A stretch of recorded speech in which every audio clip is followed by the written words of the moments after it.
Morning, afternoon, evening. Nice. I know. Wine What's he time. got? If he had music in the background, what would Michael be playing right now? Careless whispers. No, I'm joking. I had a toss-up between Kenny G and Vaporwave, but like, yeah, no, let's go with George Michael. I like that. Okay, let Michael tell. What music do you think you're gonna listen to in the background? Some synthwave I'd go for at the moment. Yeah.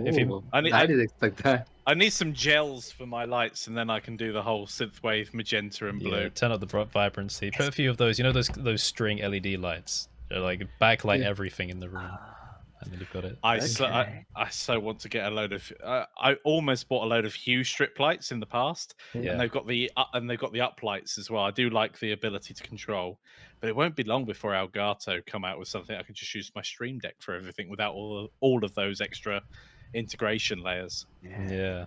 I already have it, so when I press record on the Stream Deck, some of the lights in the house will go red to let everybody know I'm recording. Oh, that's cool. It's really, really useful. It stops someone, just blowing into the office just because they want a snack or something like that. Yeah, Michael, you reminded me. I've got this wonderful little soft light here. Yeah. It's one of the duotone ones, and of course the battery is useless, so I have to plug it in hardwire. But a friend of mine recommended that I get some gels for it, and I thought, you know what? Yeah, look, I've got decent lighting in this room, but a nice little side light with a bit of vaporwave. I don't know, pink or purple. Or what was the term, Curtis, that you had, the bi lighting? Oh, yeah, that's the combination. Yeah. That's it. I'm just going to, add in some subliminal messaging with my lighting, I think. I've been in bright environments all day, and I want an early Sunday evening for once. We've got a big day tomorrow. That's the end of a Kickstarter. So I've got my lights on, but they usually will light up the entire room. I mean, if I flip this one round and just crank it, you can see it'll just light the entire room. And usually I bounce it off of a wall. But I've got it turned right down so the background is dark. And then proximity, it's close to me. It needs to be a bit higher. This is why I want them remote control, because you have to turn them round and then you've not got them quite positioned how you had them before, and it can be a real pain to reset up. Whereas if you've got them all set up, you can push a button and change the look that you want. And here is the man himself, man of the hour. There we go. Here he is. Kev Binge. Woo! Way!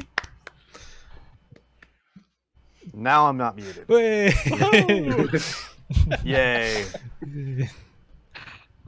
This is amazing. Oh, he's got the long hair going too. Yes. I do. Oh man, look, yeah. Seriously, look. Oh my god! Damn. I can do the Misfits. Wait a minute. Let me try. I'm gonna do Glenn Danzig, 1983. Oh man, that's awesome. Misfits. I have long hair. What the heck? I never knew how long this was. We've been in lockdown. I think we're going into our 3rd month of lockdown. Nice. So, I came up with this really winner idea because I'm getting some seriously interesting ads all over my social media. I started to come up with my own ideas, and I thought, a door-to-door hairdresser who just comes to your door in full hazmat suit, sets up outside in your driveway, and just like cuts your hair and then just buggers off. I just think that would be awesome. Yep. I think that's a great idea. Biohazard cuts. Yeah. Yes. Biohazard cuts.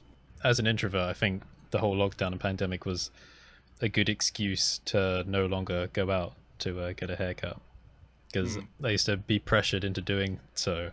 Because my mum was like, you need to go out and get a haircut now. It's like, but can I just like do it myself? She's like, no, I'm not going to let you do that. But now I can. I did at one point at the very beginning. I was like, I'm fed up. I haven't had a haircut. I just put a shaver on grade 3 and went up my beard, over the top of my head, and just kept going round until it was even. Oh my god! I did that once, and I freaked Arn out. We weren't married yet, and I decided one day I was just so bored.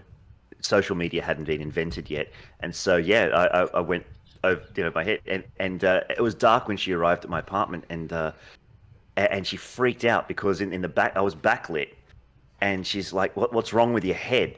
It was like she said that my head had shrunk. Of course, she had to neaten up all the bits that I'd missed because it's you can't clip your own hair. It's just impossible. No, you can't. Yeah. So I got a question.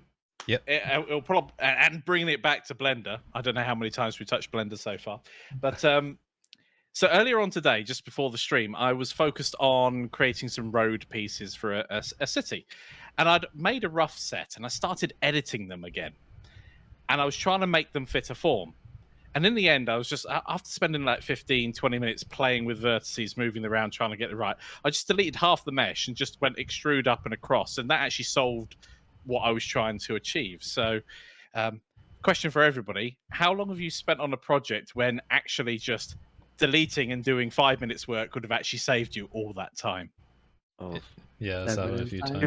Too many times. Yeah, Too many times. You'll get so emotionally attached to that particular project when you start doing for so long, and you don't want to go back. You know, Would someone think of the vertices?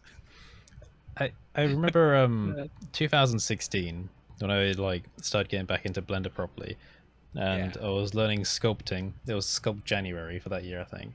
And 2018. yeah, I think one of the prompts, maybe day 2, was shark. I can't remember. So it was like about like sculpting a shark, and like I gave it a try, and I was like, oh, like I put hours into this. It looks crap as all hell, and I got really frustrated. And I was like, oh, I can't. Just nothing. Like I remember like taking a break, going to the toilet and something, and just like being really dejected about everything. And I thought, right, you know what? I'm determined. I'll delete it and I'll start again. Like within 10 minutes, I had something that looked like a proper shark, and I was like, wait, hold on, what happened? Because like I haven't learned anything new. What's going on? And it's sometimes it's like how you start and just like what you have in front of you and what you work with kind of just triggers something. I think that was like a really important lesson. It was like, okay, well, if it's not working, sometimes it's better just to throw it in the bin and start again.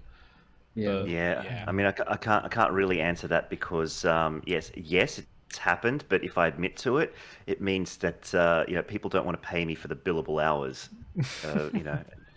And that's what I charge for. And in the last 5 minutes, I'm just like, oh yeah, it would have really taken me 5 minutes and not 3 days. But I've been sitting here and need to eat. You sometimes had to fund research and development costs. That's fine. Research and development. That's what it comes down to. That's what we're calling it. Yeah, it's very true.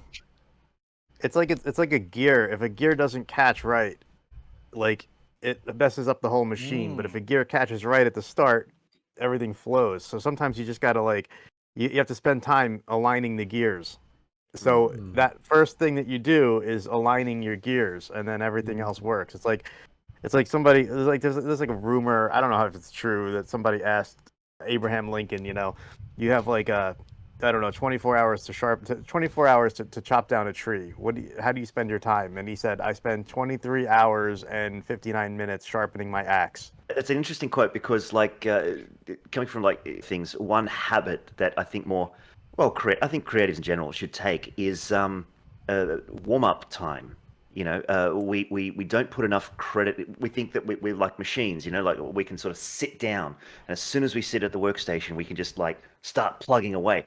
But we have to get into a mindset, and the best thing to do is to get into a habit of when you sit down, you maybe have to jump in half an hour earlier or give yourself that time to just mess around. If you're going to draw, then just draw whatever, not the project, just draw, because it just gets your hand loose, it gets your mind moving, and then after you're into that, you sort of get into the zone, and then you can start to work, and you'll be surprised how quickly you can get things done that way. That's really true, and that's not just with Blender stuff either. It's like when I'm recording a video, sometimes you get a bad take or a 10-minute video you're running through, especially for me with lessons, and you're running through it and you're like, well, that took 50 minutes to record that 10 minutes, but that was just warm up. You find, and this is so true, I found sometimes my microphone, I'm used to moving it, and there's a little mute button here. The other day I'd muted myself, recorded a whole session, went back to edit the videos and was like,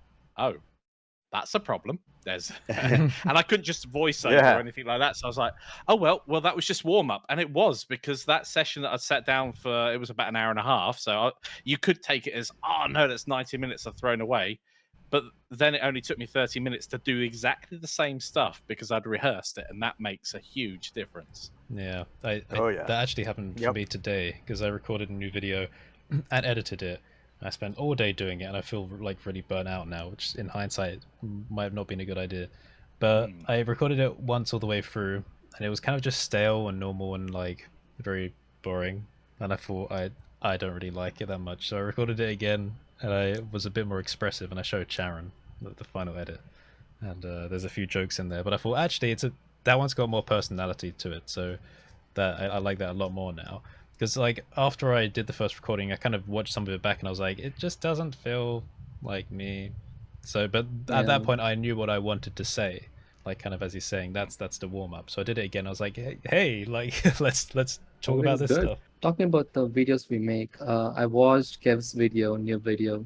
Like, is it old? Like, are you Are old? you too old to start Too old Blender? to Is start that the Blender? one? Yeah.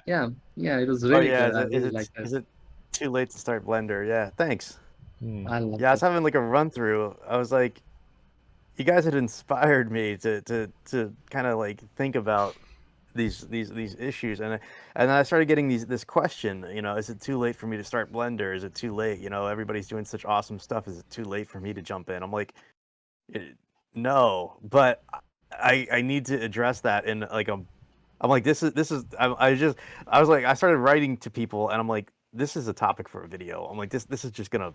I need to address this because I'm starting to get more of that same question, and I'm like, it's because people see that all these people are jumping into Blender and doing this amazing stuff, and you get all these new YouTube channels of people teaching Blender and their stuff. It looks like they've been doing it for years, and then they say, oh, I've been doing this for like a year or whatever, and like some people will take that and get inspired. Other people will be like, oh, I missed the boat, like NFTs, it's too late to jump in or whatever. It's like, it's not. I'm going to say Really something not. that may be unpopular, but that is just in my mind, being really raw about it. It's one of those things like, can my computer run Blender? It's an excuse not to start. It's It fear can of be for failure some. before you've even done anything. So get out there and do stuff. Now, Get out there and do Yes. it. That is, I mean, that What's is it? true. Do it. I'm sure everyone's had those friends that's like, oh, I would love to do kind of this thing, or start music again, and all this, Yeah. and you're like, well, like you Do it. can, you like, what's Yeah. stopping you? It's like, oh, I don't have time. It's like, well, you've just spent like a week playing League of Legends, like you have the time. Like, I was like, oh, it's this other thing. It's like, okay, 100%. I mean, if you've got an injunction against using Blender, fine, yeah, but Yeah. that's not real. yeah. Yes. Yeah, if Tom put a cease and desist on you, and you have to stay away from Blender legally, then that's cool. But yeah, I had a friend when I first started doing 3D, and I was all excited, and I told him, I'm like, dude, I started doing 3D graphics. He's like, oh, for that stuff you need like a Silicon graphics machine and $100,000 software, and I'm like, no, look, Lightwave, it's cheap, it's like. Or I think I was using TrueSpace at the time. I'm like, TrueSpace, it's like $300. Look, and he's like, oh wow. It's amazing how much of the old reasons for not doing something still persist today. Like that. Oh, Yeah. it's too expensive. Oh, I need a high-end computer. That's rubbish. I can use Blender. Okay, I can't render photorealistic scenes in any respectable time on the 2014 MacBook Air 11-inch. It's horrible to work on, but it's the one I take away with me whenever I go somewhere. So Yeah. it works. You can do modeling, low poly stuff straight away. You can sharpen your skills. There's so many other areas. Yeah. Okay, I can't play. Doing November on it would be a no-no. Computing power still matters, but like it depends what you want to do with it. I remember last year I hit a bottleneck, and when I upgraded a graphics card, it was a good thing that I upgraded because then I could actually get this job done, by deadline in a reasonable amount of time, and actually I bumped up that quality that it could have been. But like that's not an excuse to not start, right? Because there are some stunning things you can do on a machine that isn't running the latest everything, and that's the kind of like the thing. Everyone thinks that you need all of that hardware to do the best stuff. You technically don't, but obviously if you want to get to a certain point, yes, then you've got to push the technology to go with the, sort of keep pace with 100%. it. I mean, you'll Yeah. know how much you need once you start, right? Like, if you think it's good enough for what you're doing, then it's good. Like, when I started doing shaders, I think it was good enough for me to use a 1050 Ti. And I was working for that for a year, and I had no issues with it. And after it broke, I got a new one with 1660 Ti. My brother's. 1660 Ti, yeah. Yeah, and it was good. It was perfect. I could have used it, but then my brother needed it, so I thought, okay, now I think I want to shift to other softwares, but then 16 GB RAM is not sufficient, so I need to upgrade. And I can't keep using laptops now, so I thought, okay, let me actually invest on one.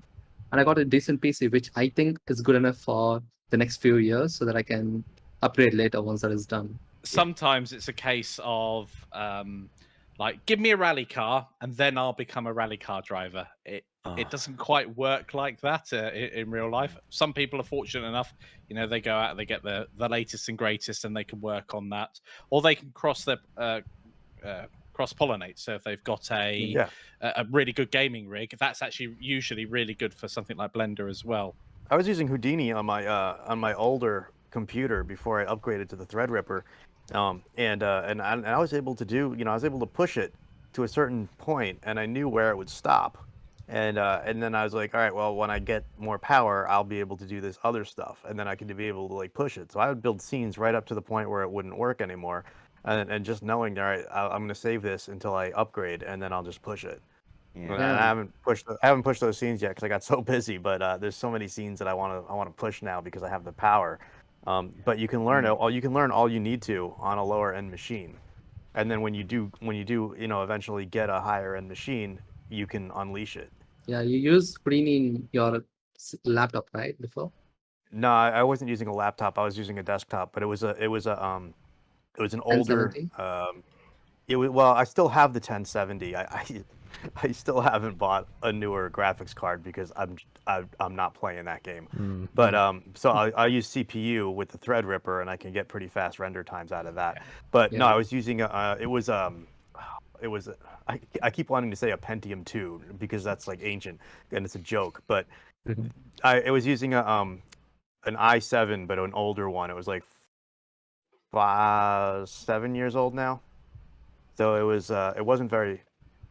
It was powerful enough. I mean, I think the thing ran at like 3.2 or 3.4 gigahertz or something. But it was only like or what was I getting? I think I was getting like 8 processors or 8 threads out of the chip. Where now on the Threadripper, I think I have 64. Yeah, beast. A lot. So a lot of the threads I see online are about people that are just getting started, possibly in not well-off areas, and they've got a computer that doesn't run Blender 2.8 onwards because of the OpenGL changes. They get this error coming up. Just use Blender 2.79b. That will work on pretty much every machine. And on top of that, it can do absolutely marvelous things. Boys. Voice. Marco's in the house. Hey, Markom, Marco. we can't Oh, hear wait. you. We can't hear you. We can't have 2 of them at the same time. This is impossible. Yeah. Yeah. You're using all of Australia's bandwidth. Someone Yeah, must we are. sacrifice. This is like the Ghostbusters crossing the streams right here, man. This is like I know. I don't understand We how can this only is have one happening. Australian at a time. Oh my god. Wait, have we got another BlenderNest guest there behind you? Yes, I love the Muppet. That is Frank Frankovich. Oh my god. I love him. He's got to host your next video. He He has to. He's been in quite a few of them now. No, actually, Yeah. host, Just- you got to get under your desk and just him. He has to host it. Yeah, know, I think just you should him. do that once, So how you been, Markham? Well, a spammer just went to town on my Discord. Luckily, somebody else fixed it, but woke I up. saw with that. Pings. Anyway, But so I'm what up kind now. of spam? Is it like the nitro things? Because there's been a lot of those don't going know. around. Yeah. They all got deleted. Yeah. So, Good. Be careful. so in good news, Oh, your VR suit. Perception Neuron V3 has come Whoa. Nice. Oh wow, it's gonna Amazing. be so useful. Like the difference between the second version and the third version, unbelievable. It looked so much crisper. I can't wait to start making stuff with this because I was testing it yesterday quickly at like 1 a.m. No cleanup. I didn't have to do any cleanup. Whoa. Wow. Damn, nice. I just wish I had more room Space, yeah. here. Yeah. Space, the commodity. I Oh, can do wow. like head animations. That's about it. This is like the extent of what I can motion capture. Wait, you mean you don't really have a castle there, Kev? I mean, I'm What is shocked. this, Kev? False advertising. I know. I know. That's horrible. I'm a bad person. Is that like to me? That's a bed sheet. Is that a painting on the wall, or is it a bed sheet or a curtain? No, it's actually Castle. it's a physical, like it's a fabric thing with wire mesh inside it that you can like pull out into a quad shape, and the kids can go inside and pretend they're in a fort or a castle or whatever. Oh, wow. And But you I use just- it for I just- podcasting. I just crush it and put it on the wall, because if not, I just have a bare wall back here and it's boring. Okay. And there's a lot of light coming in here from the LA sun that just glares and glints off of it. So this mats out the sun and actually makes me look somewhat decent. I'll tell you, you definitely got your money's worth from it. I really have. I know. We're doing a purge, so at some point this is gonna go. And How I'm good's just it like, go? It can't go. I'm like, what am I gonna do? But I also cleaned out my balcony, so I could probably I could do this from the balcony, and then I have like, nice trees and palm trees in LA in the background, which is kind of nice. So I might just do that. Oh, nice. Nah, you need to keep this one. Nah. Yeah, I'll keep this. Yeah. I'll just keep this. Or when you use the balcony, get a blimp made that's just that on the side and hang it outside the house. Oh, I should. That'd be awesome. Well- That'd be so funny. Well, Discord is adding a new feature where you can do you can replace the backgrounds, by like some kind of AI thing, and you can use custom pictures. Oh. So take a picture of that before you get rid of it, and then you can just Oh yeah, put it behind yourself using the feature. that's right. Maybe I'll just do that. Oh, That'll that's be great. one of the tips and tricks when you green screen yourself out. You take a picture of the background anyway, and then if you've Yeah. not got a camera that does a low depth of field, you just Mm. blur that background and stick Yeah. yourself in front of a green screen. So it can work I think really I'll do well. that. Mm. Yeah. I'll totally do that. But no, so I don't have a castle that I can do mocap in.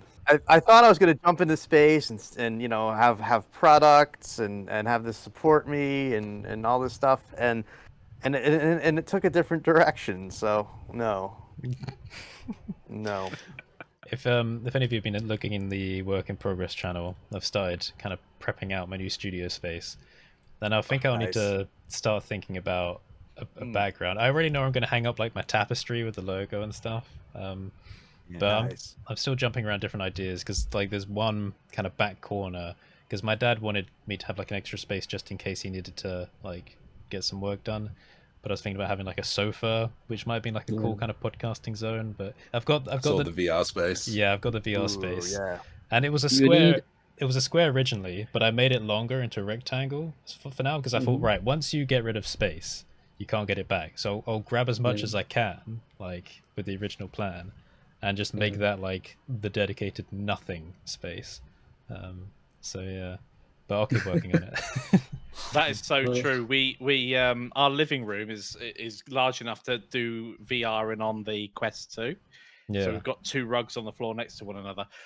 But at one point, we moved the coffee table into the middle of the room to have a social evening, and it took 3 months before we could clear the table away and use it as a VR room again, Yeah. which So- has only just happened. So I'm so hyped about that. I would want to Nice. get a kind of like a distance calibration floor. I don't really know how you describe it, but something where it's like a just slightly raised platform which has like distance markings on it for the floor. Because if there's something there, then you won't be tempted to like drag a table onto it or something. So it keeps the area clear. So I'm thinking about all these things. Oh yeah, a big rug or something like that will also help with the sound in the room. Yeah, Even Yeah. if it's a custom rug, whatever it is, My 4x4 meters. my parents told that they're gonna build a room above my house, like this next floor dedicated to me and my brother. So I'll be Nice. having like a really nice huge office, so I can actually plan it out before we start constructing. I'm that'd be really nice. excited for that one. Yeah. And I'm already planning, at least I need what the things I love. I need something related to Harry Potter and my first artwork, which is framed. I really want that because I thought it'll be really nice to like look back how far I have come. So every 1 year I'll take one of my favorite artwork of the year and just slap it there on the wall or something. It's gonna be fun. That sounds awesome. Unless I do something catastrophic, I should have the 100k plaque by the time this is all yeah. done. So maybe I'll have to put like little shrine in. You're closing in. What are you at Yeah. now? 99K. 99, but it's but like Sod's Law and stuff. Dude. The closer you get, like the harder it becomes. It's like Sod's Law. So now now the subgrowth has died because like it was like 100 or something a day or just below, but now it's like between 30 and 50. And I'm like, Oh no. okay. I think Oh, no. YouTube have done a lot of cleanup recently Yeah. as well. So if you were getting I've those saw- nasty bots, you probably not anymore. But I suppose another way to think about it is I don't want to go below after I get above. So Yeah. I'll make the most of the time, like of being below 100. And then, like, because you'll never be below it again. You could be if you pull a Logan Paul. Yeah. Or didn't CG Matter also go below right after he went above? He did. Yeah. He did. I'm thinking, yeah, he did. And I'm thinking it's like going to be a tradition to lose subs on your 100k video or like 200k, whatever it is. So I might do something a bit controversial. I don't know. No, maybe not. We'll see. Yeah. There was Social Blade shows you're on 99,000 exactly, so Oh, okay. I might keep that open and see if you're ticking up or down. Yeah, well, I can tell you the exact number. Oh god, it's been so slow. 99051. So yeah, I was hoping that it was going to be like 10 days, but it might end up being like 15 to 20. But I've got a video coming out tomorrow, so hopefully that'll speed it up, and we'll see. I'll try and keep it within 10 days. Some people just blew up like just overnight. Boom, and it's like others have just been like trudging along. Yeah, we are like stepping. Like over. you're in my. Both of our graphs have been like a very steady incline, which is like kind of like healthy growth, right? And then others have just been like shot up and just like, wow, how does that happen? Well, Daniel was saying a few weeks ago, wasn't he, about subscriber counts kind of just a vanity thing and not really what matters. What matters is watch time. So you can have a load of unengaged subscribers, or you can have a load of, you might have 1,000 subscribers, but every single one of them watches your video twice, which should be probably an awesome thing to have. Thing is though, like in terms of the watching and stuff, it doesn't really matter that much. But I think there are a bunch of other things that, in which case it does matter. I guess like companies, I think they discriminate to a certain degree against. And sponsorships and things like that. I've noticed that when you reach a certain threshold on you start getting NordVPN and probably that game Raid Shadow Legends. Yeah, and I feel like there's also psychological factors where if people see a free figure, like large number like that, they'll think, oh, maybe there's a higher sense of value here, I'll subscribe. Whereas if it's under 100, so I think there's like little things like that where it probably matters. But yeah, I mean, it's nothing to obsess over. It's like if you have over 100,000, it's that social proof thing. And then I've seen like the people who hit 100,000, they go to like 150 almost overnight, and it just kind of snowballs from there. Like they don't sit at 100,000 forever and just been like that. Like it just rises, right? So I think there's like a magic in that 100,000 number or something happening there where like it goes on. So to Paul. I was going to sort of bring this back slightly to subject matter, stuff that you do your videos on, and that whole community aspect, watch time. I think it sort of ties into how much of your following audience is your community, the people that you've built up around you. I get a certain amount of very intense interaction from a very small number of people, and I haven't released a video in well over a month just because reasons. But yeah, I was thinking of a subject a couple of days ago, and don't know if it's okay to bring up the whole thing with Pierrick and this website. I'm not going to mention the name. Oh yeah, that's fine. That's fair. I really got triggered by this, and I searched the site for my own stuff, and I found it. And you know, a little bit of advice from you guys and stuff like that. And I thought, oh look, what are the steps that I can take to, you know, notify people that my content is here? Now, I'm not naive enough to think that piracy isn't going to stop. It's there. But I think what really rubbed us all up the wrong way was the arrogance of this guy saying, you know, oh, I'm freaking Robin Hood. I'm taking your expensive product and giving it to people who can't afford it. And it's like, okay, dude, that's a really weak excuse for a number of reasons. So I did a little post about it on my YouTube community channel, and then I shared it on a bunch of Blender groups. I also sent off the appropriate forms to Udemy to let them know, as well as the web host. Thanks, Kev, for the details and stuff. And so, like, that's all in the works. But it did get me thinking, if I did one of those piece to cameras emotional types of, hey, Paul here, this is what recently happened to me, I kind of get the feeling like I'd get a pretty big spike, because personality seems to sell a lot on platforms like YouTube. I'm not sure if it's off-brand for me, or if it's something that I do just, you know, for a number of reasons. And number one being, okay, this is a subject that triggered me. But number two is, you know, in the back of my head, selfishly, I'm thinking, hey, you know what? This could sort of take the channel in another direction. Yeah. Do you ever get could. those thoughts? Like, I will say I have time. had that for like, because there's been a couple of situations where I've wanted to like go on video and say, okay, like, don't do this. One of them was, I think, probably the NFT thing as well, going back a bit. You know, when people started reloading my stuff and making money off of it, and I was like, I could make a video about this. And it would probably get some traction. And I was so tempted, because I got angry with the guy, but thankfully they kind of sorted everything out, and I was like, you know what, I won't. Having been in the sort of like commercial space selling courses and other things for quite some time, there's been a couple of things that have always stood proud, because obviously piracy.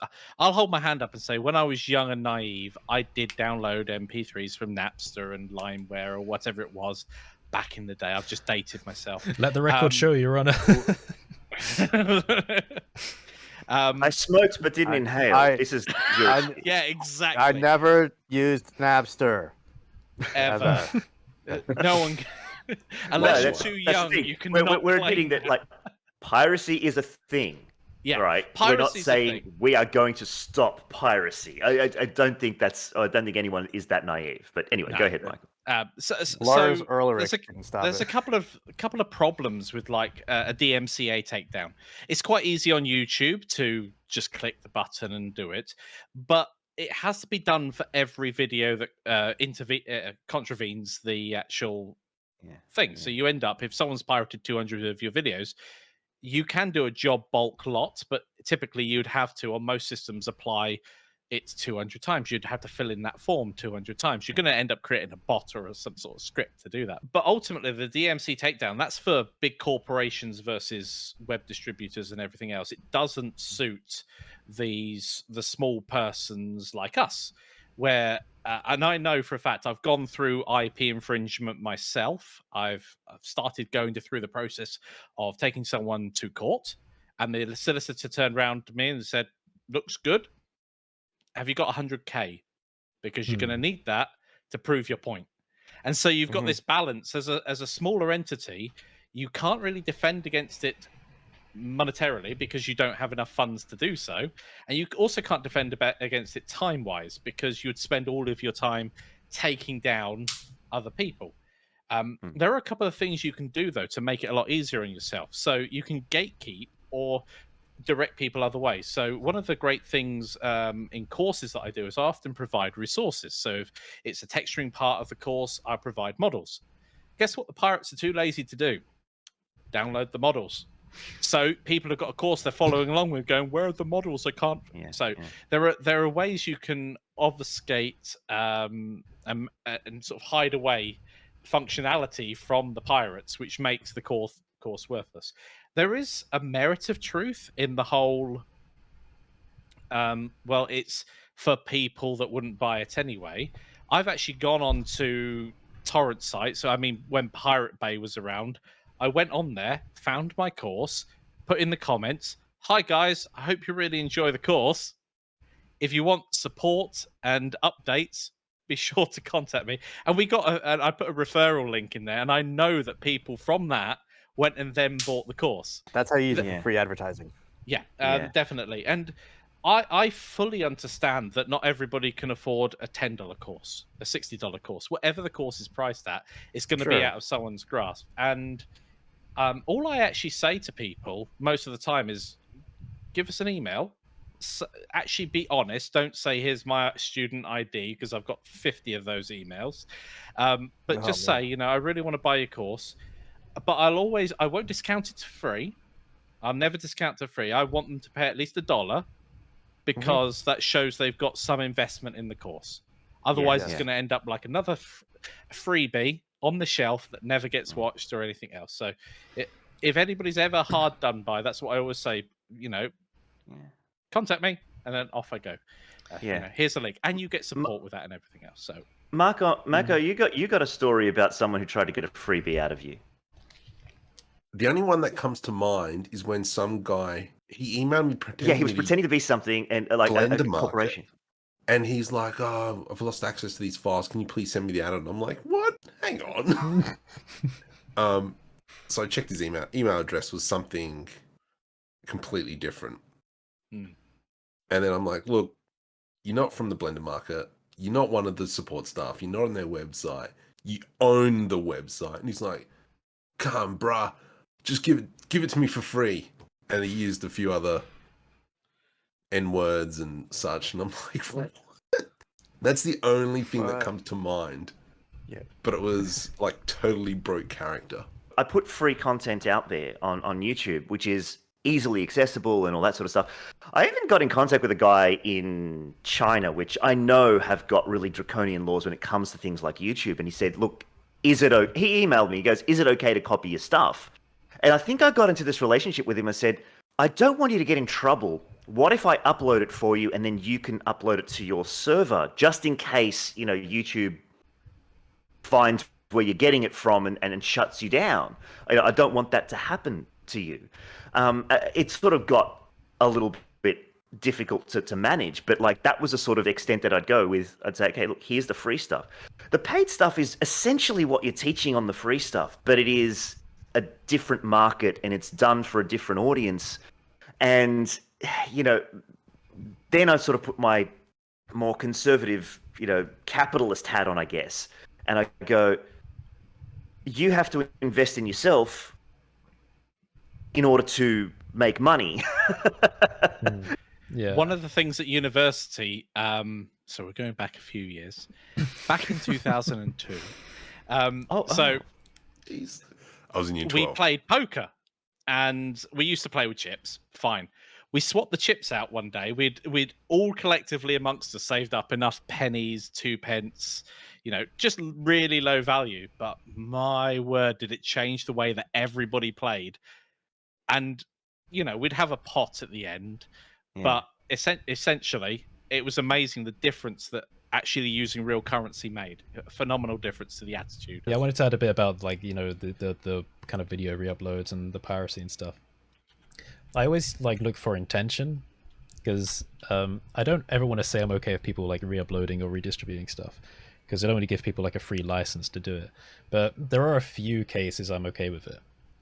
So in one case, the China thing does come to mind. There is one specific place where Chinese viewers go and they watch my videos. And I'm okay with people re-uploading them on that place, because that's the de facto place where the Chinese viewers go and watch it. And they converse about it. They write comments, and every now and again I'll go and I'll read the comments. And it's okay, well, this is just the necessary extension of YouTube. So, I'm kind of happy with that happening, because I know that I now have some like Chinese fans, and I think that's good, that I wouldn't otherwise have. That's fine.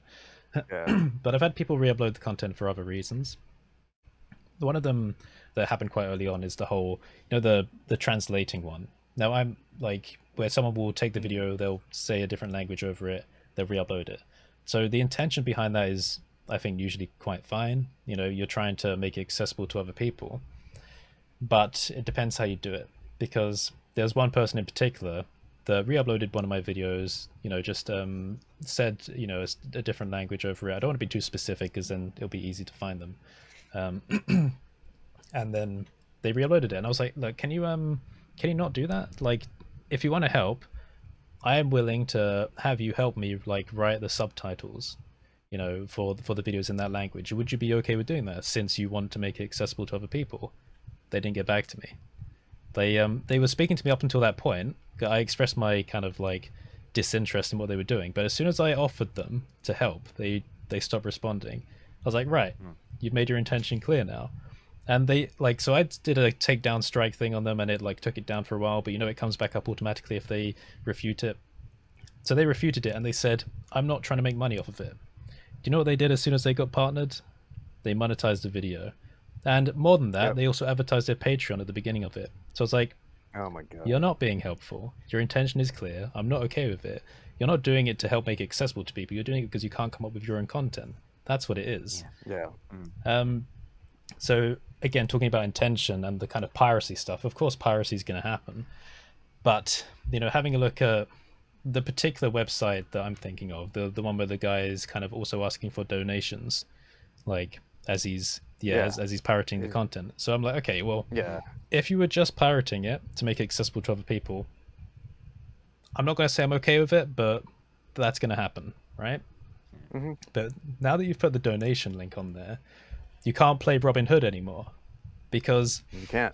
you're taking from the rich to give to the poor. That's the whole idea. But if you're putting a donation link on there, you're taking from the rich and the poor. So you're not a hero. You're just a Yeah. so Good word.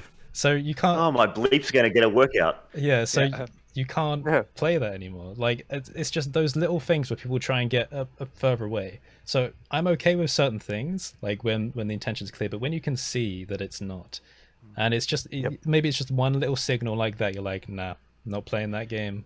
You can't get it past us. One of the problems, of course, is that we live in an international world, which is absolutely fabulous, that we can reach and teach people wherever they are geographically, for the most part. And then we come across the downsides of international law, where if someone has a server in a country that doesn't give a monkeys about the Western world, you can't, strikes or takedown notices, all of those things. None of that'll work. Yeah. Means absolutely nothing. People might not realize how much some of us keep track of where the content goes and like what people say about you and stuff, because I've got eyes and ears everywhere. There's lots of if I start a bit, there's lots of conversations I know that have happened about me that I will never engage with, and like some of them are like not good things. There's a lot of stuff, for example, like people get banned from the Discord server and then they always have a different story for what happened, so they start like spreading twisted truths or just straight up lies sometimes. Controlling the narrative. Yes, and it's like, okay, well, we've got. I love how everyone's getting wise to this stuff. This is great. On my server, we have logs for everything now. So every message that's ever been deleted is recorded. So we have everything, and we take screenshots of everything. So I can go and jump into those conversations if I wanted to and shut the whole thing down, but I won't, because I don't want to look like the kind of weird controlling arse or whatever. But like, it's just, I know those are happening, and there's like, it's an information feed that comes in. And what's useful about that is you can see how people are also responding to your content and what they're saying about your content. So it's like, a lot of these people don't know that this is going on, because we've had people that like come back and speak to certain members in the community and it's like, oh, I think this might have happened, with Curtis, and I don't know what's going on. Like, they'll speak to my moderators and they'll pretend like they don't know what's going on, and then they'll feed it back to me, and then I'll go, okay, well, maybe just like don't engage with them, and then they'll go to a different moderator and say a different story, and then like we all kind of converge the information, and we kind of watch how this person changes their narrative depending on like who they're talking to. And I always say, like, my policy is know everything, pretend you don't, and tell the right people. That's how it works. So I'm always going to be the person that pretends I don't know anything, even though I do, Yeah. you know, and just go with it like that. Because I feel like if you're running a business, that's probably like the most stable kind of behavior you can have, because you've got to like focus on your work. Whatever happens outside, this kind of ties into like the Streisand effect, shouldn't really be your concern if it's not like a direct threat towards your business or anything. Like if people make up lies about you, they're probably going to fizzle out and die, because realistically the only person that cares the most about that is the person that made it in the first place. So if you start, you know, giving it attention and fueling the fire, that's where you get the Streisand effect, and it becomes a part of your business as soon as you make it real. The whole idea behind "Don't Feed the Trolls" is courting that exact effect. And for those of people who are wondering what's the Streisand effect, I think the apocryphal story is a paparazzi shot or an aerial shot of Barbara Streisand's house went up on a particular website or a domain site or something like that, Lifestyles of the Rich, I don't know. And she publicly came out and said, "Don't photograph my house." So what did everyone do? They just took more pictures of her house, and they just ended up everywhere. And so after that, it's called the Streisand effect, because basically, if you go out there and say, "Don't do the thing," everyone's going to go, "F*** it, I'm going to do the thing." And that's sort of the psychology behind that phrase, "Don't feed the trolls." You know, if you get comments on your website or your YouTube channel that you just think, this guy's just trying to press my buttons, this guy's just trying to start something, don't reply. And they go away. They just evaporate, you know. Sometimes they might reply to themselves, and that's really pathetic and sad to see, because when you see them like 2 levels down just replying to themselves, I'm just like, you really are trying hard, aren't you? And I'm just not biting, man. I'm just not, you know. Talking about like the whole intention thing and like making people's intentions clear, and I have spoken about this on the podcast before, I think. But one thing I have done with the with hate comments, and I still feel a bit of shame for it, is that when you can tell someone's being a bit snarky but they haven't said anything bad enough yet, I'll come and put like an ambiguous reply like, "Oh well, maybe you should try this, winky face," and then they'll say something worse as a response because they feel like they've been attacked, and I'm like, "Aha, you made your intention clear, now everyone can see it and I'm just going to disappear." So like, so that other people can jump on and like have a go at them, and I'm like, "Haha, bye loser." Something that's very, very true, and I think Ducky tweeted about it the other day. In fact, Ducky 3D, he was saying that no matter what feedback you get, if it's really harsh and negative, try and make it something positive. Which is something that I've inherently done in the past. You know, if someone's upset about something, try and get to the root cause of why they might be upset about it. If someone's having a really bad day, actually just approaching them in a positive manner can actually get some really good feedback out of them as well. Yes. Because they will suddenly go, "Oh, no, I was really sorry." And sometimes they explain their really bad day. It's like, yeah, get to the point. I want some feedback here. Yeah. But ultimately, you know, whether it's them having a bad day, or they might have a valid point. I mean, I used to think long and hard about people complaining. What was it with people complaining on you know, Facebook about, oh, they use it like it's a Google, and it's not for them, because they get Facebook free in their contract. Oh yeah. So for them, Facebook is like Google, and it's free for them to use. So when you get all these questions being asked on Facebook that are Google queries, is the best way of putting it, they're actually just trying to find out stuff. And of course, people go, "Oh, why don't you go and Google it?" And I'm like, well, that costs me like $5 to do, so I'm asking here. But no one ever says that. They don't get to that root cause of why they're asking such simple questions. I'll put it like that. The market has changed in what is sold and by who. I'm just going to pull up an example here. I've just been looking at it. I'm a fan of Spotify, I'll admit it. I don't like some of the practices they do, but because of Spotify, I actually discovered some bands that I really, really like. And then I would research these bands and end up getting their vinyl. Gunship. Right? Ooh, wow. Yeah. So I would not have known about Gunship, right? And the thing is that these guys have such a really good presence online that they've nurtured a community around their products and around their music. And people go to their concerts and all that sort of stuff. But it's almost this word of mouth thing. Thing is, I'm not sure if they're signed up to a label. I haven't done that sort of research. They probably are. Maybe their own. Someone's going to put it in the comments and say, no, this is the label Gunship's on. I don't know. Curtis, do you know? I don't know if they're on a label. I just like their music. Oh, me too. Yeah, like, and I've discovered other musicians. Right now, I'm spinning a lot of Prism with a Z. These two girls out of Texas, they're amazing. The Midnight is on high rotation. A lot of that sort of synthwave stuff. But all of these bands, they're fairly indie, and I've been very particular about what I actually buy. You go to JB Hi-Fi or one of the big stores. Well, we've got JB Hi-Fi, like wherever you get your record from in whatever country you're in. They're always the pop chart stuff on vinyl, right? I specifically seek out these guys, these indie bands, and often I've got to get it international, right? And so this record will cost me, it won't be in a bargain bin, right? Let's just put it that way. And often I've got to pay postage on top of that. But I'm just like, no, that is something that is going to support this artist in a big way. And I'm a fan, and I kind of want that little bit of what they do, And I think that sort of filters down to things like some YouTubers or some content creators, people who make their own videos and movies and what have you. It's this new market where it's people like you're seeing here, sort of putting stuff out there, and they're not putting it out for exorbitant fees. They're not massive companies.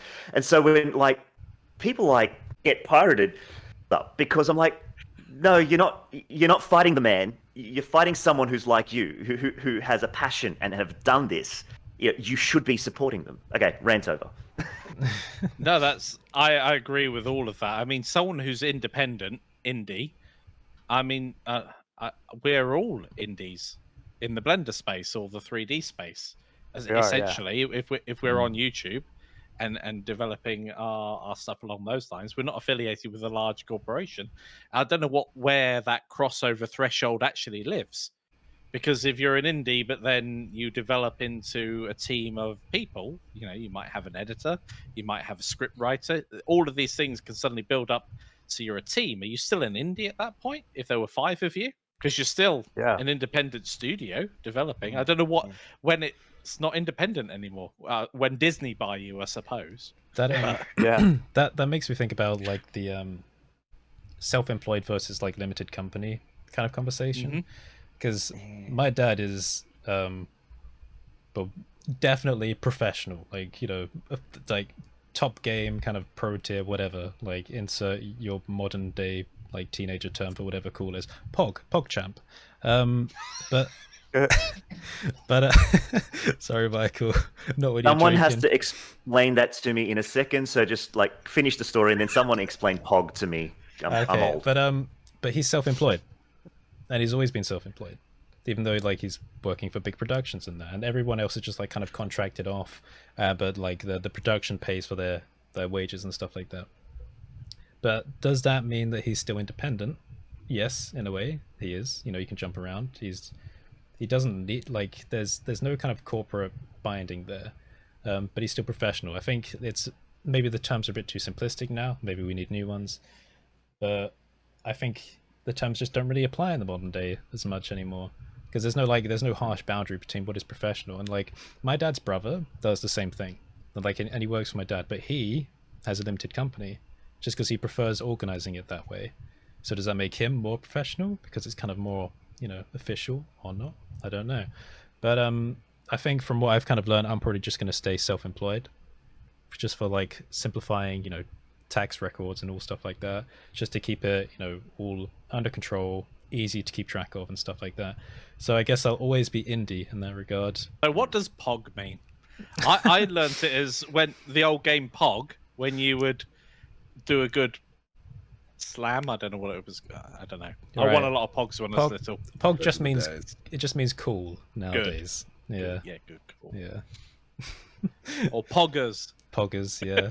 Really cool. Right. Poggers. My girls are yelling it all the time. Pog. And I'm like, what? What? Are they back? Is it a retro thing? So yeah. Mine don't have that. Mine don't have that at the moment. I mean, we've got aged 6 to 14, and none of them have said pog yet. It's only a matter of time, I'm sure. I Yeah, never mine said haven't yet it. either. I never said it, and then I kind of started dating someone that said it all the time, and then I picked it up, and now I haven't been able to let go of it. So, Yeah. because it's so easy to say. It's like, oh, pog, yeah, cool. Like it feels like it takes less effort than cool, because cool's got like the L on the end that you kind of need to allude to, and you get like halfway through the O's, like because you can't just go cool, because that doesn't make sense. You got to go cool. Or and coo. yeah, it just Cool. it just takes too much effort. But you're just like pog, like it's quick, it's easy. It's like yeah, I like it. Okay, I might be showing my age now, but MSN Messenger, I was using that lots in my youth, and I got to the point where I'd actually say lol Yeah. instead of laughing out loud. I'd actually say the word lol. Hands up, who Lol. else has done that? Please don't just be me. I do it all the time, but I'm younger, so like maybe Yeah, I haven't done that. As a typical Gen Xer, I was sort of in the middle there, just going, oh, I got to the stage of saying LOL, but now my daughter is saying things like Lamau. lol. Right. Laugh my yes. Yeah, and somehow, so- actually, We would say LMFAO, but Yeah. this generation, they're actually saying the word. So it's like Lamau. Lamau. Lol. yeah. Sounds very luxurious, doesn't it? Lamau. Lamau. Lamau. dope. It's French for We said- communist dictator. I don't know. Just, yeah. I know. We said cool, awesome, Awesome, radical, dude. radical, Just look up the Lit. Ninja Turtles, kids. Yeah. pretty much. Yeah, Oh, the I Ninja love the Turtles. original Ninja Turtles. Oh, The Adelaide man. term is bunta. Boom. Bunta. Boom. Yes, sick pornos. Oh, Boom. I had a South African friend. This little... Yeah, my South African friends. There was always a lekker. Yes, lekker. Lekka. Yeah, but I think that means like kind of tasty or something in Dutch. I know it's a Dutch word, but because like Afrikaans is like Dutch mixed with some other things. Afrikaans. Yeah, Yeah. Right. I like how Michael's got the bottle there. It's like... yeah. I know. What are you drinking? He's Is that like, I'm gonna need scotch? What is more. that? So, while dealing with you, You know, you know how it enjoying is. a glass of wine. He's got... I joked with my partner, when I join, I'm just going to come on and go, right, lads. Yeah. Right, lads. I made done it. Charan cringe earlier before we started this. I showed him a little snippet of my new video, and there was a bit where I put on a bit of a, I don't want to say accent, but I was like, so like if you really like this one, then like you should definitely check it out. Like in the But middle you of the could do video. Chav, man. That's awesome. Wicked, bro. Yeah, exactly. But so I did it for a little bit, and it was like, oh no, don't ever do that again. I've got a story about that. Back in 2005, when I was at university, my housemate and I, we talked in Chav Speak for a prolonged period, like a whole week, Oh no. and then we couldn't stop. We changed our dialect for another week or two. We just slip God. into. I was like, this is It's not like good. watching that BBC show Skins Mm. about the kids, Effie Stoneham and Tony Stoneham and all. Oh man, that has accents. It was great. All the Yeah, kids you're around right them had about those that, yeah. accents. Mhm. Yeah. I went 2 weeks being Scottish. Nice. Oh, give us a Everywhere, taste. anywhere. Give us a At taste. home, at the shops, picking up. Do you remember any? Of course I do. It was a very Billy Connolly voice. Oh Yeah. yeah, that is Billy Collins. Everywhere I did it. Oh, Sharon's back, so let's talk Blender. Okay, Oh, what yes. just happened? I need to know everything. mm, But yeah, I lost it. No, you don't. You really don't. So don't Blender Okay. pushed their 3.0 release. I'm sorry, 3.0. Somebody called me out for saying dot. 3.0 release. Oh, So it's been pushed out again till December now. who called you out for saying I thought it dot? was.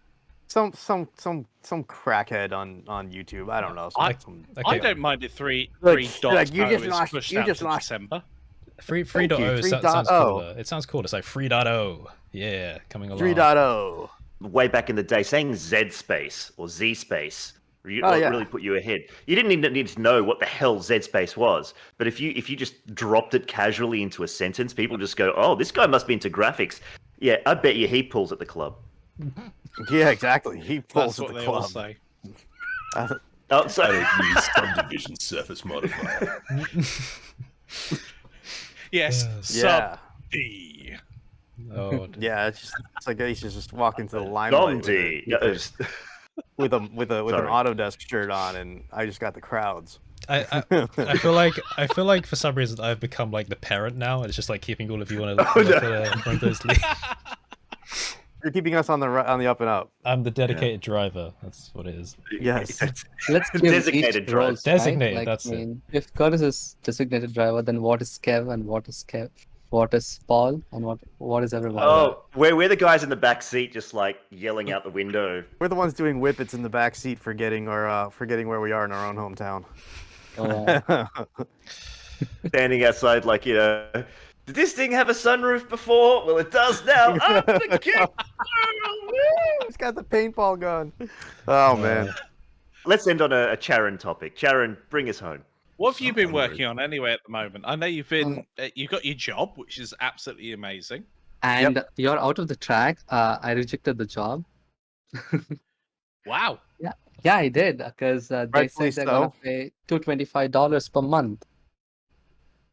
I was like, I'm not gonna take that. No way, I'm gonna take that. Yeah, I remember when Charan told me that, I was like, that's What? exploitation, right? That's not. That is complete exploitation. Let it be known that we will tell you if you are offered a job for $225 a month and it's 6 days a week, do not take it. You are being ripped off. That employer is taking the entire amount of billable hours and giving you crumbs and telling you Yeah. you need to be happy for those crumbs. That is a scumbag. Do not do that. Isn't this really the other way around? Shouldn't we all just move to India? Well, Wait a minute. the Charan has I recommended mean, that. even in India, I don't think so. It's good. Blender house. Blender I mean- house, yes. Yes. Even if your cost of living is so low, which No, is it's- probably it's- awesome, like that is you're being ripped off because I guarantee that company is taking the lion's share of that. I'm not really happy with it because No. whatever they're paying in that, like, at least $100 are going for the rent itself. Because the place which they offered me the job, I have to move the state. It's not even like in my state. It's out of my state. So if I move, the prices are going to increase, obviously, and it's a metropolitan city. So it's like it's going to be. Yeah. So it says 21,000 in India, and the rent itself would be 12,000, which is more than half. Oh man. And if you have to That's- feed a family with that No. amount for the rest of your life, I don't think so it's possible, right? It's No, I gonna mean, be very very it's difficult. quite typical for people's mortgages or rents to be about half their income. That's kind of like the stability point. Yeah. I do want to clarify one thing here, okay? When they said like they're gonna pay me $225 a month, Sure. it's for the 3 months, like the entry level period, like the training period.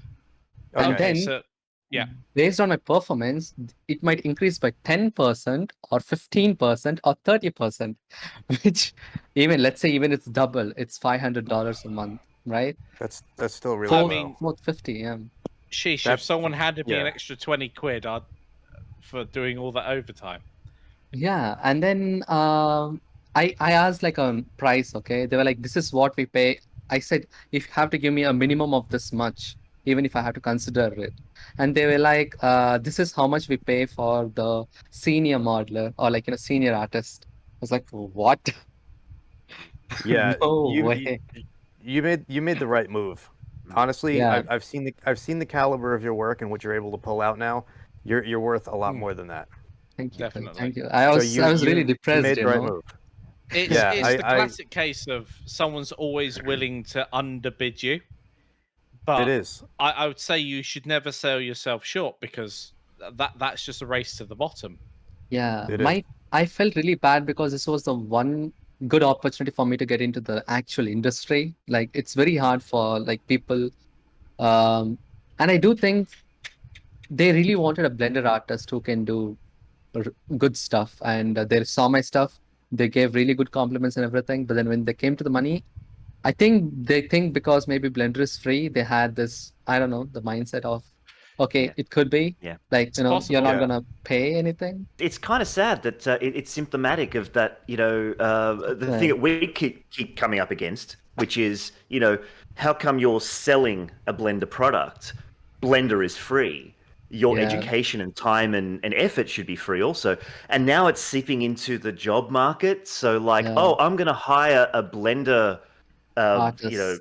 artist. They should be free also because the software's free.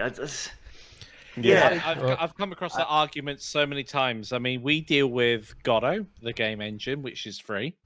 I mean, ultimately, Unreal and Unity and a load of other game engines are also free. Yep. And Blender is free. Why don't you teach it for free? Because I have a family to feed. It's as simple Exactly. as that. I would absolutely love for, I don't know, what's the term in the industry? It's a whale, isn't it? Someone who just Socialism. slaps down a big yeah. Slaps down a big Yeah. big wad of dollars and says, "I love what you do. Here's $1,000," and they give you that every month. I mean, that would be amazing. I would like, happily teach for free as well. If we lived in a socialist society, I would. Patron. I would teach. Yeah, Yeah. I would teach Yeah, for free. Patreon. That's fine. Exactly. Like, Okay, guys, I'm going to create my Patreon tomorrow. Tune in, sign up. Yeah. No. Yeah. Patron. Well, that's where the word comes from. Like someone who Yeah. pays you pays you. to, but like, what's in it for them? How come it always sort of tweaks something in my head. It's like, okay, so, I mean, this is sort of like this magical Cinderella type thing. It's like, oh, someone's just kind of come out of the blue saying, hey, I like your stuff. Here's millions of dollars. Do whatever you like. I mean, it's the plot to Jodorowsky's Dune in a way, which was, another time and all that sort of stuff. And there was sex and drugs involved. But, now times have changed. And now it's called an epic mega grant. Yes. Yeah. Yes, I made my money on NFTs. And my name is Elon. Rhymes with Shmilong Shmusk. And here's a bunch of money. I don't think it happens exactly. But yes, I know what you're saying. It doesn't. And we have to be practical. Like, just because Blender's free, it doesn't mean that we're free or that our time is devalued because of it. Yeah. Like, we have to make money. I would love it for the artists of the world to get together and be like, we're not working for less than this. Sir, I want to put my hand up because I want to say something. So Yeah, sure. Go ahead. Blender is not free. There are hundreds of people who support Blender throughout the year by donating stuff to them, whether that's AMD, big companies, Epic, etc., or it's individuals with signing up to the Blender Cloud. Blender is not free. Someone has to pay those developers. And I think that's a big thing that's missed because it is not free. Go on, Curse! I was going to say, a lot of people don't know the history of Blender. Blender was born in money. In imagine like a satanic ritual pit of money. It was born in, I wouldn't say it was born in Silicon Valley, but it had, Silicon Valley roots. And it's had a very weird and very unique way of getting back into the kind of open source space. But it's always been surrounded by money and by funding. Even getting Blender out of that took they had to raise funds to buy it back, like grants back. Or something. Yeah. Anyone who thinks that Blender has just been made by people that wanted it to be free, right from the beginning, has no idea. It's cost a lot of money to get Blender back into the free space, and it costs a lot of money to keep it developed. I think people have this weird idea that the open source software is made by kind of techno hippies that are just sitting in their basements making stuff for everyone because they believe in V for Vendetta, all that kind of stuff. It's not like that. No, it's all very corporate, and it's always been that way. You're very lucky that this stuff is available for you for free. And it's unrealistic to believe that it's always going to have a free culture around it. And I do think it's maybe a little bit disingenuous when there are some core Blender devs that try and push away all the kind of money attitudes. I feel like there's always this bit of an elephant in the room. I don't want to call out anything, but I didn't particularly like it when Ton put a little blog post out that said people shouldn't feel bad about harming add-on developers by sharing their work. And I didn't like the term harming. I think it's a bit weird, especially considering the whole history and whatever. But yeah, people should be Yeah. aware that there's always going to be money surrounding Blender, and that's something that can't change. You just got to be grateful that, you know, there's the licensing in place and all of that to help it not be swayed by, you know, motives. At its core, at the foundation, it's always going to stay this way as it is. Yeah. But it's a Exactly. tool, you know, and the tool is available free, but the labor is not free. You know, Yeah. that still drives an economy. You know, you invest in education, you invest in subcontractors or employees or whatever. You create a product, you put it out to market, you make your profit to fund your company, and the tools that you use for that can be a mix of proprietary and open source, but the labor and the machine that kind of generates your income, that runs on time and money. It's something that we just like, you can't really escape it. You know, it would be lovely to live in a world where we could rely on it less, but that's just kind of the way it is. Okay. The whole thing about monies and how we are pricing ourselves when it comes to the software that we are learning. I mean, obviously, if you know Houdini, it's like you're paying so much. For example, Houdini free version is good for learning, right? Like, but then you have to invest something. For example, if you want to use external plugins, like some other render engine with it or something, or if you want to export meshes to try out different stuff, you have to get the indie version, which is not that cheap. So you need to be really confident that you will be using the software in the future. You know that you want to learn the software for sure. Only then you'll get into it. And then investing so much time, and Houdini is not easy software. Like everyone knows that. And after investing that much time, when people say like, okay, now when you come and work for us, if you don't even get paid enough, as if you can't buy the software every month, and pay your bills, that's ridiculous. You're not only paying for the skill, you're also paying for the amount of work that he did so far to get to the skill. And the amount of time investment that he did is ridiculous. Like anyone, for example, they've been doing this stuff for 2 or 3 years to master one aspect of something. And then if you underprice it, then he's not going to be happy. No one's going to be happy. And then, that's what, like, you should get paid good enough and do your research before someone offers you a job, or like I mean, getting this is my first job offer that I got, and I was super excited. I was ready to even go for 225 because for a fact I know that this one-time chance now to get into the industry. And so, but then I was so hyper that I was immediately wanted to choose it, but then I took a step back. I spoke to 10 or 15 people about this, and they're like, Charan, I don't think so. That's good. Don't do that. I was like, okay.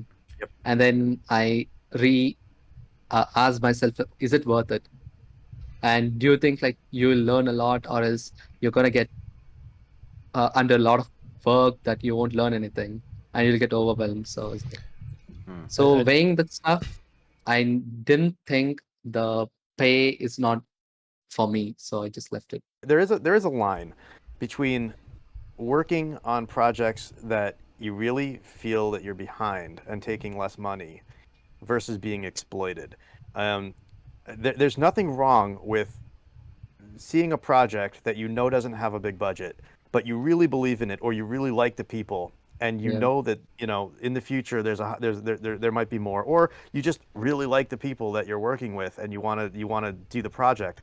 You can take less money for that.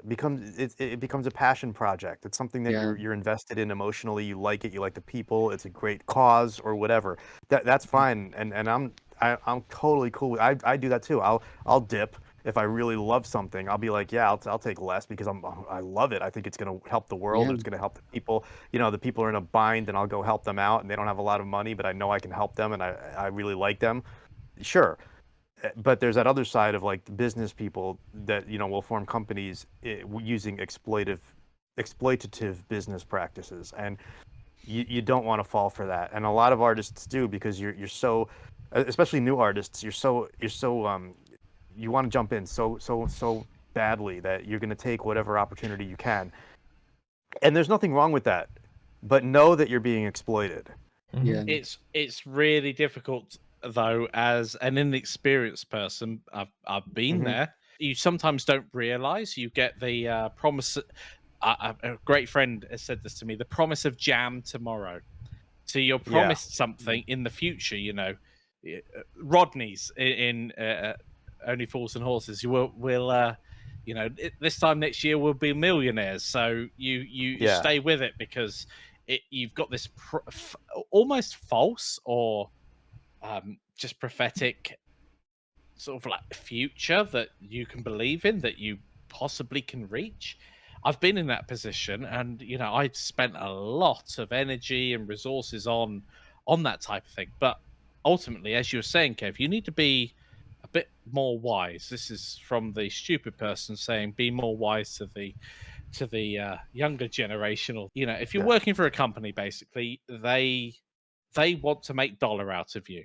A lot of industries, whether it's art or otherwise, are going to be purely focused on, okay, we're going to hire you. We're going to you're going to pay you 12 grand. We're going to pay you 20 grand. We're going to pay you $200 a year. Whatever it happens to be, they're going to say, well, if we pay them $200 a year, are they going to generate more than $200 a year worth of whatever it is? Some industries, that's really hard to tell. So I've been in health and safety and environmental stuff, and that really is like you can't. Oh look, we didn't have any accidents this year. Yeah. Okay, would that have happened if I was there or not? You know, some industries it's really difficult to prove your worth.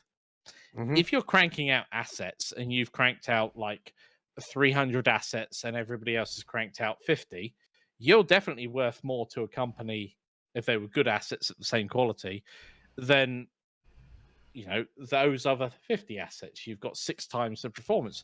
You should get, in reality, you should get 6 times the amount of pay because of the amount you've gone in. So perhaps when you're approaching a company, you can get into a deal with them where you have that sort of exchange. Look, I will do this as my minimum baseline. The rest isn't overtime where they pay you a fixed amount per hour, but they actually, if you're really good at your craft, they're going to pay you per asset, or they're going to pay you for the output you do. And then it doesn't matter how long it takes. It doesn't matter if you subcontract out. If you can crank out those assets, then you've done your job. I see that kind of like an editor is with video.